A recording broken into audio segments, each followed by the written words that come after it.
Our next section is syringomyelia. Now, syringomyelia is an easy subject, but you don't think it's easy. And the reason that you don't think it's easy is it's because it's like people to draw, drawing something for people who don't draw. I think drawing anything is incredibly difficult because I just don't do it. If I did a little drawing, then you know what? Drawing is no big problem because it's simple.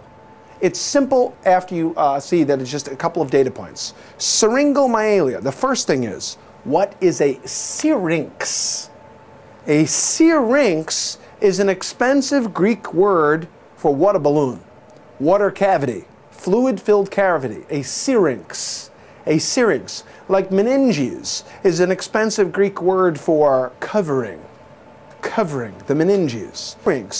A syrinx is caused, let's look at this first syringomyelia slide, in the cervical spine, which is subject sometimes to trauma and tumors. It can also happen congenitally with an Arnold-Chiari malformation, which is always at the level of the spinal cord in the cervical spine. Non-communicating, okay, trauma and tumors. Now, syringomyelia, let's look up at this diagram for a second. Syringomyelia is an enlargement of the syrinx of the fluid-filled cavity here at the center of the cord. So what do you see that it hits first and damages? If you lose the center of this spinal cord, you have a syrinx or fluid-filled cavity in the center because of tumor, because of trauma, because of Arnold-Chiari malformation. What you see is we've enlarged this and it looks like we just clipped out our pain and temperature fibers. Those pain and temperature fibers that used to cross here, look at this. They've just gotten severed by the syrinx.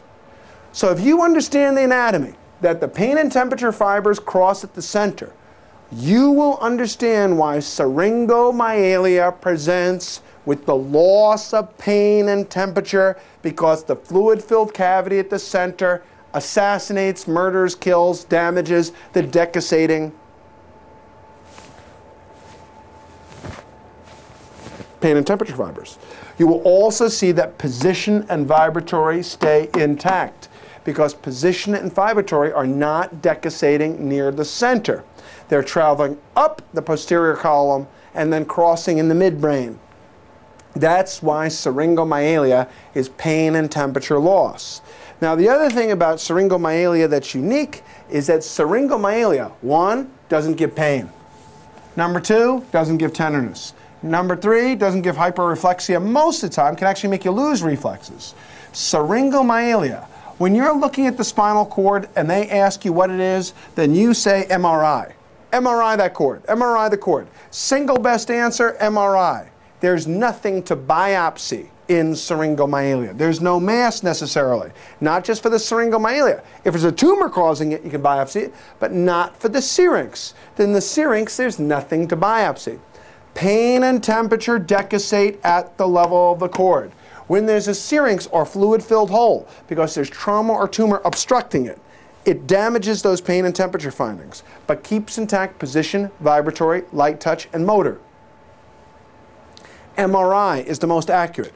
Now, why is it causing a loss of pain and temperature in a cape-like distribution in someone, look, excuse me, I'm just making a sort of an alien picture here, in a cape-like distribution across the back and upper arms. You're losing pain and temperature here in a cape-like distribution. You're losing pain and temperature in a cape-like distribution in the neck, the back of and the upper arms. Why? Why? Because cervical spine damage is where it happens. What controls the pain and temperature here? C567, C5678, C567, C567. So it is a cape-like distribution over my neck and shoulders because it damages my cord where the pain and temperature cross here at the level of the cord. Now, the diagnostic test is an MRI, and the only treatment is surgical decompression. But look for the word cape. Cape-like distribution over your back because it's bilateral pain and temperature. Let's look at the next slide. Cape-like distribution, loss of pain and temperature. But tactile, touch, position, and vibratory sense are intact. Why are we damaging reflexes? Because you have to have an intact spinal cord to have a reflex arc. It's cutting the reflex arc. Now, syringomyelia is trying to say here that the center of the cord is becoming damaged. So if we look at this picture here, we say the center of the cord is being damaged. This is where the pain and temperature fibers are crossing. This is where position and vibratory sense is. Position and vibratory. This stays intact. This is pain and temperature. This is position and vibratory. Syringomyelia, pain and temperature in a cape-like distribution. Get me an MRI and do surgery. Syringomyelia, pain and temperature in a cape-like distribution. Give me an MRI and do surgery. If you sat around all day long for a year and tried to think of any more information about syringomyelia than that, you wouldn't get anything. That's it.